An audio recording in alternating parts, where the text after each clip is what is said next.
Bonjour, j'ai le plaisir d'être avec la gynécologue Anne Gabar-Allard. Bonjour, merci d'avoir accepté mon invitation. Bonjour. Vous êtes maintenant bauloise et vous publiez un livre passionnant. Un livre qui pourrait avoir, si on était dans un monde intelligent, des répercussions sociologiques et même politiques. Je vais dire pourquoi, je vais étayer pourquoi. Le livre s'appelle « Mon corps raconte mon histoire ». On est dans un état qui veut s'occuper de tout. On nous met des messages de prévention, faut pas fumer, faut faire du sport, faut manger des fruits et légumes.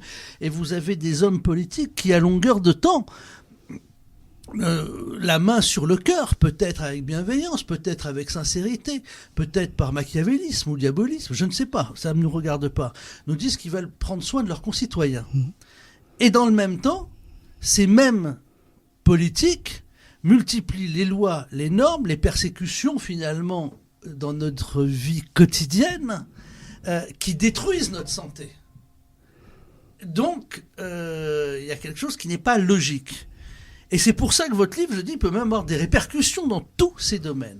Vous racontez, finalement, que ce sont nos émotions qui guident notre santé. Permettez-moi de vous dire qu'on se dit, est-ce qu'on le savait déjà, au fond de nous? Est-ce que c'était inné depuis déjà plusieurs civilisations, plusieurs milliers d'années?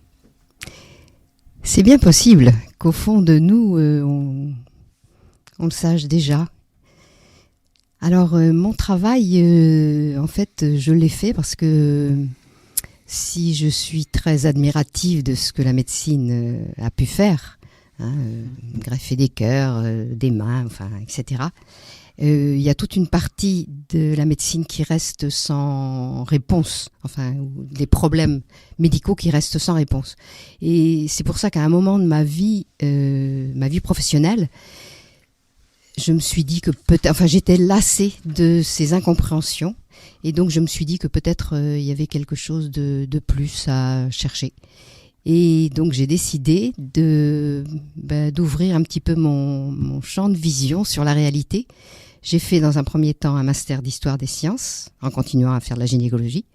Et puis après, j'ai décidé de faire une thèse en philosophie de la médecine, une thèse de recherche pour mettre en miroir les événements de santé et les événements de vie. Et j'ai vu pour 300 de mes patientes pour un entretien, hors consultation, hors limite de temps, donc un entretien de 2 à 3 heures, pour donc poser des questions dont je n'avais pas l'habitude. Ça a duré 5 ans. Et dans un premier temps, je me suis attachée aux événements de vie. Et j'ai bien vite compris que nos événements de vie nous impactent via les émotions qu'ils induisent. Et que notre corps n'est pas fait pour vivre avec, par exemple, une culpabilité, une honte, une colère à 10 sur 10, 20 sur 10 pendant des années. Nos émotions, elles sont là pour nous indiquer, elles sont très précieuses, nos émotions, et elles ont toutes une justification. Si elles sont là, c'est qu'il y a une raison. Une émotion n'est jamais ridicule. Nos émotions nous renseignent sur la façon dont on vit avec notre environnement, sur notre contact à l'environnement. Mais ces émotions, elles peuvent devenir toxiques si elles perdurent.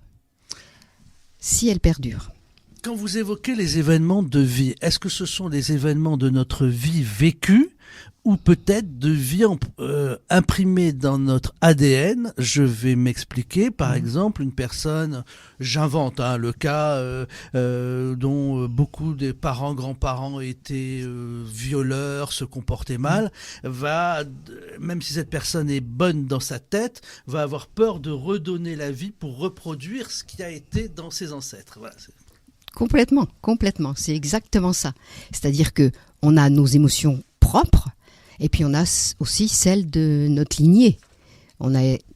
Qui sont imprimées alors dans ce qu'on appelle l'épigénétique. L'épigénétique, c'est la façon que l'environnement a de modifier l'expression de nos gènes. C'est-à-dire nos gènes sont les gènes que nos parents nous ont donnés. Et on sait maintenant que seulement 3 ou 5% de ces gènes vont s'exprimer Et c'est l'environnement qui a la capacité ou de pousser les gènes à s'exprimer ou au contraire de les retenir. Et dans cet environnement, il y a bien sûr l'environnement physique puisque nous sommes des êtres de matière, donc il y a les toxiques, l'amiante, etc. Mais nous sommes aussi des êtres de conscience supérieure.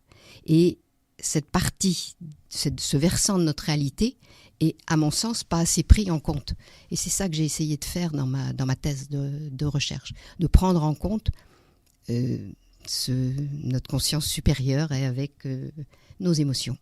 Chaque fois que l'on aborde la question de la conscience et des émotions versus la science, chaque fois que l'on essaye de s'interroger sur la science, alors que le propre de la science, c'est finalement le questionnement, eh bien finalement, aujourd'hui, on se retrouve traité de complotistes, ennemis de la science, avec tous les mots en iste. Oui. Alors, la médecine est une science humaine. Donc, en ce qui concerne la science, elle est soumise, nous sommes soumis à des lois qui sont universelles. Et le succès de cette technologie, de cette science, a fait qu'on a beaucoup tiré le curseur de ce côté-là.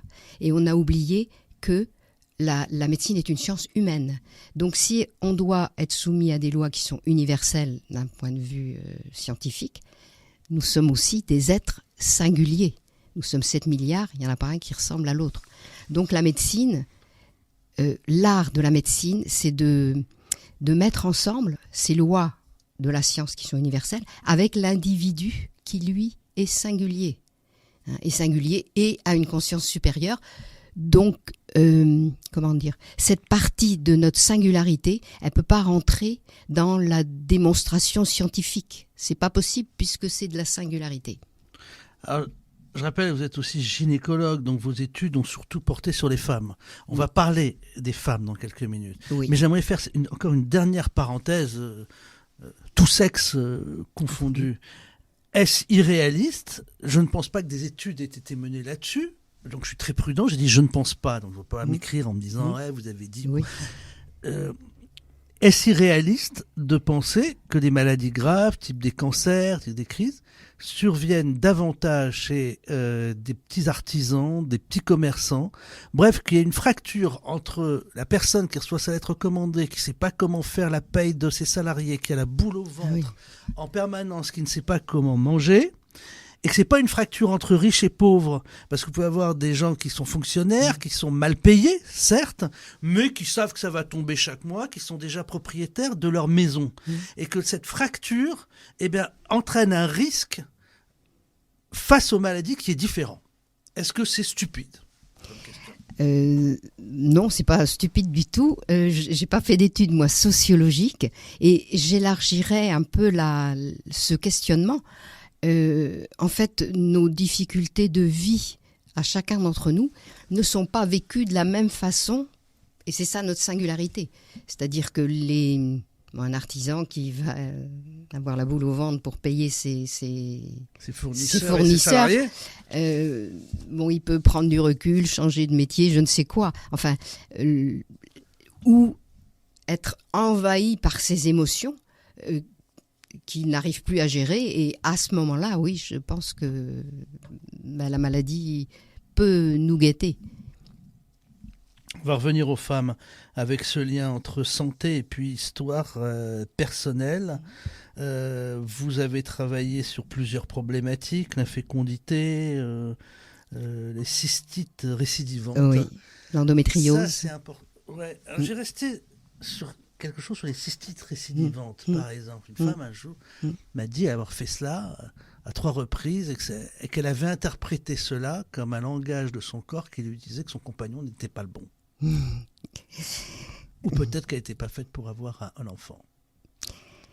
Alors, les cystites des femmes, c'est une pathologie qui est extrêmement banale puisqu'on pense qu'une femme sur 2 au cours de sa vie fera une cystite. Elles peuvent être épisodiques de temps en temps. Bon, là, on n'a pas trop de... Enfin, moi, je n'ai pas trouvé trop d'interprétation.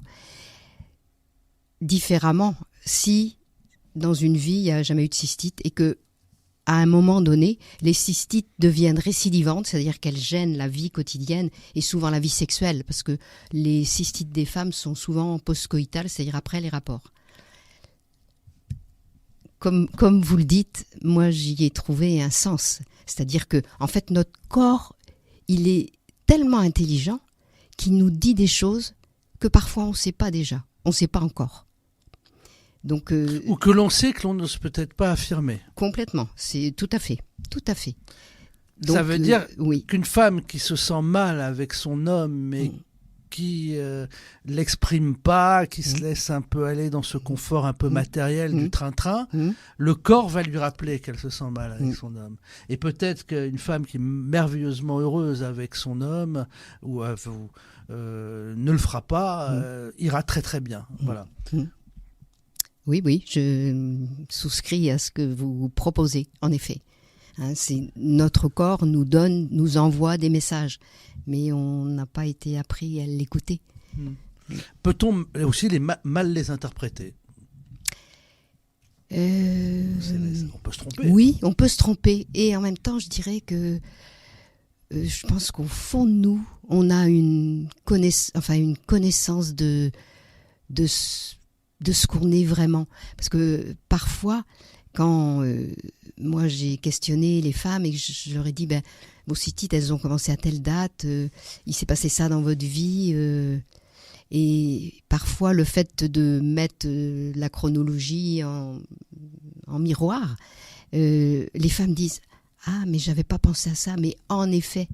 Et parfois dans ce cas-là il y a une étincelle qui se fait, une lumière quand elles ont compris le sens. On a pris cet exemple. Avez-vous un autre exemple, par exemple, que vous avez envie de nous faire partager ? Alors, un autre exemple de maladie. Lié au cerveau. Lié au cerveau. Les maladies auto-immunes. Les maladies auto-immunes, c'est un énorme morceau de la médecine. Il y a à peu près 80 maladies auto-immunes. On a un système immunitaire qui est fait pour nous défendre. Et en cas de maladie auto-immune, ce système immunitaire se retourne contre nous. Donc c'est une maladie qui est complètement illogique. On retourne nos défenses contre nous-mêmes. Et dans la vie de ces femmes, puisque j'ai interrogé les femmes, mais pour les hommes, c'est sûrement exactement la même chose, j'ai souvent trouvé une colère, une culpabilité, verrouillée à la personne depuis des années, des décennies. Exemple, une patiente a fait une polyarthrite. La polyarthrite, c'est une maladie auto-immune des articulations. Et donc, c'est une maladie qui ronge les articulations. Et elle m'a raconté sa vie. Et dans sa vie, quand elle était jeune femme, elle a eu un enfant, une petite fille. Et cette petite fille, un jour, elle avait 2 ans, elle a échappé à sa surveillance et elle a traversé la rue, elle a été écrasée sous ses yeux. Et elle dit, après cet événement, j'ai été rongée, comme le sont les articulations dans cette maladie, pendant 20 ans, par une culpabilité et une colère contre le monsieur qui avait écrasé sa fille. Et donc, elle a eu pendant 20 ans de sa vie des émotions insupportable pour un être humain. Et elle a manifesté par cette patiente a fait une psychothérapie pour calmer ses émotions de colère et de culpabilité. Et quand je l'ai vue, elle avait à peu près 10 ans de recul où sa maladie s'était bien stabilisée. Alors, je précise que une maladie auto-immune, une polyarthrite, ne se traite pas avec une psychothérapie. Enfin, faut utiliser tous les moyens que la médecine nous donne, bien entendu. Mais je pense que si on peut apaiser les émotions avec lesquelles un être humain a beaucoup de difficultés à vivre, je pense que ça peut agir aussi sur le processus de guérison. Ce que vous venez de me décrire dans votre domaine médical, quand les cellules censées nous protéger se retournent contre nous, dans un langage de la vie civile, dans un langage militaire et étatique, ça s'appelle un coup d'État. C'est quand l'armée se retourne contre ses dirigeants. Finalement, c'est un coup d'État. Absolument. du corps. C'est un coup d'état du corps. L'armée censée nous protéger se retourne contre nous. Oui, c'est exactement ça. C'est un coup d'état du corps. Le corps, il dit, je peux pas vivre en harmonie avec ces émotions. On n'est pas fait pour vivre avec ces émotions difficiles. Au long cours, parce que ces émotions, oui, ponctuellement, elles nous renseignent. Mais au long cours, elles sont délétères. C'est vraiment un sujet passionnant. Le livre s'appelle « Mon corps raconte mon histoire » par le docteur Anne Gabar-Allard. Vous êtes gynécologue, c'est publié aux éditions Solar. Ces émotions qui sont toxiques, c'est bien gentil, on le sait. On sait que ça pourrit notre vie, que ça va nous faire crever. D'ailleurs, le langage est bien fait. Tu me fends le cœur. Oui, bien sûr. Oui. Tu me fends le cœur, on a le cœur brisé. Tu me ronges, les ennuis me rongent. Alors malgré tout, on n'y peut rien. Ah ben si, je pense que si, parce que si on ne peut pas changer les événements de sa vie passée, on peut changer les émotions induites. Alors, parfois on dit c'est le stress, mais le stress, où il est, comment je fais pour le gérer, et c'est quoi le stress ? La chose n'est pas la même si la connaissance de nous-mêmes nous fait décoder l'émotion qui est en dessous le stress. Déjà, une émotion reconnue, accueillie, elle est déjà apaisée. Déjà. Quand quelqu'un dit de quelqu'un d'autre, il me tue ou elle me tue, au quotidien, donc déjà en reconnaissant que la personne lui pourrit la vie, déjà ça aide. C'est ça, c'est ce que vous voulez dire. Déjà on le sait. Donc c'est quoi l'émotion qui est dessous ? Est-ce que c'est de la colère, de la haine, l'étiqueter cette émotion pour après, avec cette prise de conscience et puis notre capacité d'action, savoir si notre vie elle est supportable en l'état ou pas. Si elle n'est pas supportable, si le corps dit je ne peux pas supporter ça, après il y a des décisions à prendre, qu'on prendra ou pas. Oui, mais comment, quand les décisions ne peuvent rien influer à ce que l'on subit si vous êtes un artisan, vous n'avez que cela, vous recevez des lettres commandées, vous êtes en retard sur vos fournisseurs, il y a les impôts, la banque menace de saisir votre maison, vous savez que si vous saisissez votre maison, vous n'aurez plus rien, votre femme en a ras-le-bol, elle est sur le point de faire ses valises. C'est bien beau de me ramener tous les chamans, tous les psys de machin de la planète, on va être rongé. Et on va en crever. Oui. Absolument. Il y a des vies qui sont invivables. Ce que je pense, c'est que peut-être on peut arriver avant, justement. On peut arriver avant que la situation devienne ingérable. Peut-être en étant plus en éveil sur ce qui nous arrive, sur les symptômes que notre corps nous envoie. Par exemple, peut-être cet exemple que vous donnez, ça fait 1 an qu'il dort plus, ça fait 1 an qu'il fait des cauchemars, qu'il a mal à l'estomac, qu'il a mal au dos. Et tous ces symptômes doivent être pris en compte avant le moment de non-retour. Et donc cette sensibilisation à nos événements, pas nos événements de vie, mais aux émotions qui nous sont très difficiles, peut nous aider à prolonger notre chemin de vie.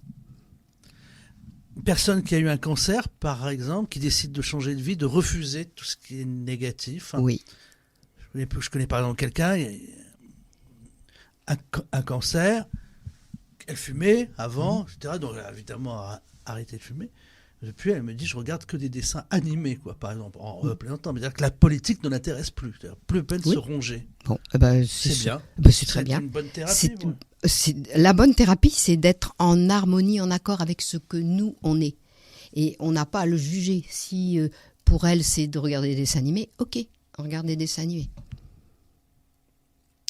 Comment expliquer alors, maintenant, vous avez des corps qui sont parfois différents et des gens qui vivent très vieux, uniquement dans le combat, quand il y a de l'agression, parce qu'ils sont obligés toujours de se battre. J'ai vu aussi ce type de caractère, solide comme un roc. Quoi. Oui, alors c'est des ADN particuliers. Oui, ça. Mais peut-être ils vivent quand même en harmonie dans cette en harmonie avec eux-mêmes dans cette quête de toujours faire plus, mais enfin faire plus. Pas dans la violence en tout cas. Je pense que la violence, elle est vraiment nocive. Non, je parle pas de la violence physique, je parle du combat permanent. Oui. Combat verbal, combat politique, voilà. Oui. Gens, ils se font attaquer chaque matin, il y a des articles de presse contre eux, ils s'en foutent. Ouais, tant mieux, on parle de moi, on y va. Mais ils supportent, ils vivent en harmonie avec ça. 90 balais, il est encore en forme. Eh ben oui. Et puis d'autres, dès qu'il y a un article qui va pas, ça y est, c'est la catastrophe et on perd une certaine harmonie. Parce qu'on est tous singuliers. Et c'est pour ça qu'on ne pourra pas avoir de preuves. J'ai fait un TEDx. Et le TEDx où j'ai parlé des émotions. Et le TEDx, il a mis 6 mois à être en ligne parce que Ted m'a dit, vous n'avez pas de preuves. Mais on n'en aura jamais. On n'en aura jamais. Des preuves de quoi? On est tous singuliers. Donc vous êtes comme ça, moi je suis comme ça, quelqu'un d'autre est comme ça. Mais alors là, très honnêtement, Ted n'est pas une référence. De moins en moins. Parce qu'en réalité, les interdictions, ça c'est personnel, ça n'engage que moi, mais dire il n'y a pas de preuve, il y a ceci, il y a une sélection qui est aussi très idéologique. Donc tout ce qui relève un peu de thèses qui relèvent aussi, qui nous rapprochent parfois même de la spiritualité, elles sont totalement rejetées pour des raisons idéologiques. Donc pour moi, ce n'est pas une référence. Voilà. D'autant plus que... Et ça n'engage que moi. Oui, d'autant plus que je veux en aucun cas dire que j'ai la vérité, que mais personne l'aura. Mais non, personne l'aura d'abord. Et je veux juste faire un témoignage de mes 40 ans de gynécologie et de mes 10 ans là de recherche un peu différente. Donc c'est ça que je veux faire. Mais est-ce que ça veut dire aussi que finalement, on voit souvent des bons vieux curés, mais que ça soit des bons vieux rabbins aussi. Vous voyez des photos de vieux rabbins de 90 ans, ou de bons vieux curés de 90 ans. Ces gens-là ont toujours vécu dans la prière. Ça explique aussi ça. Et du jamais malade aussi. Oui, alors... Beaucoup, je ne fais pas de généralité, mais je dis beaucoup. Je pense que ça explique l'harmonie qu'ils ont trouvée avec leur vie. Voilà, c'est ça. Voilà pourquoi votre livre est essentiel. Les bénéfices sont reversés à la Fondation des femmes. Oui. J'y tiens parce que ce livre, c'est moi qui l'ai écrit sûrement, mais c'est mes patientes qui m'ont fait confiance et qui m'ont permis, par leur témoignage, de comprendre ce que j'ai compris. Et donc, ça leur revient à elles. Enfin, et j'ai été extrêmement admirative de beaucoup de patientes qui vivent dans l'adversité, dans la difficulté. J'ai admiré leur courage et leur résilience et je trouve que c'est un juste retour que de les honorer en reversant les bénéfices de cet ouvrage. Un livre qui s'adresse aux femmes qui ont été malades, qui ont vécu des épisodes difficiles, ou des petites choses. Oui, ou des petites choses. Voilà, ce sont des avertissements pour finalement apprendre. C'est un peu là. Oui. C'est le GPS, c'est le décodage, quoi. Très bonne. C'est le GPS, oui, ça me va bien. Oui. En fait, on n'a pas été appris à ça. Mais pourtant, on nous dit toujours écoutez votre corps. Écoute ton corps. C'est la phrase, franchement, la plus. Ouais, alors écoute ton corps, sauf que. Enfin. Oui. En fait, on ne l'écoute pas. Je pense qu'on ne l'écoute pas, non? Et qu'on n'est pas appris à ça. En fait, maintenant, parce que maintenant je fais plus de la gynéco comme j'ai fait auparavant, je continue à faire ces recherches dans un centre de référence à Saint-Herblain sur l'endométriose. Mais la façon dont je réfléchissais différemment à la fin de mon parcours, en me disant toujours qu'est-ce que ce symptôme, qu'est-ce que ce corps, ce patient est en train de me dire, qu'est-ce qu'il veut me dire. C'est quoi le sens? Moi, j'aimerais résumer, et on va terminer là-dessus, sous votre contrôle, Anne Gabar-Allard, par la réflexion suivante. C'est dites-vous bien que chaque fois que vous emmerdez quelqu'un, vous le tuez à petit feu. Donc vous êtes aussi un petit criminel. Quand on emmerde quelqu'un, on le tue à petit feu. Ce mot est celui de Georges Pompidou.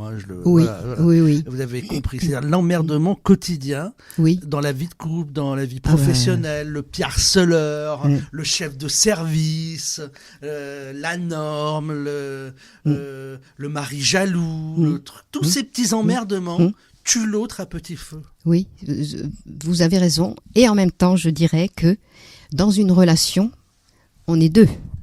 Donc il y a celui qui embête l'autre, mais il y a vous. Et vous, ce que vous êtes capable et ce que vous avez envie d'accepter. En fait, moi j'ai défini je pense qu'on a une zone d'habitabilité physique, bien sûr, avec l'oxygène, la température, etc. Mais mon sentiment est qu'on a aussi une zone d'habitabilité mentale qui est bornée par nos émotions. Et si on met des limites à cette zone d'habitabilité, c'est-à-dire que on dit à quelqu'un, tu ne franchis pas cette zone, c'est ma zone d'habitabilité, je ne peux pas vivre autrement. Donc il y a l'action de celui qui embête, mais il y a la réaction de celui qui est embêté et qui a le droit aussi de dire halte là, c'est fini, je supporte plus, on arrête là. Enfin on arrête, ou on change de façon de vivre. Voilà. Merci encore Anne Gabar-Allard, c'est publié aux éditions Solar. Le livre s'appelle « Mon corps raconte mon histoire ». C'était passionnant. Merci. Oui, et j'ai pris beaucoup de plaisir. J'ai trouvé beaucoup de sens et de compréhension à ce que j'ai fait. Et je remercie encore une fois mes patientes de la confiance qu'elles m'ont donnée.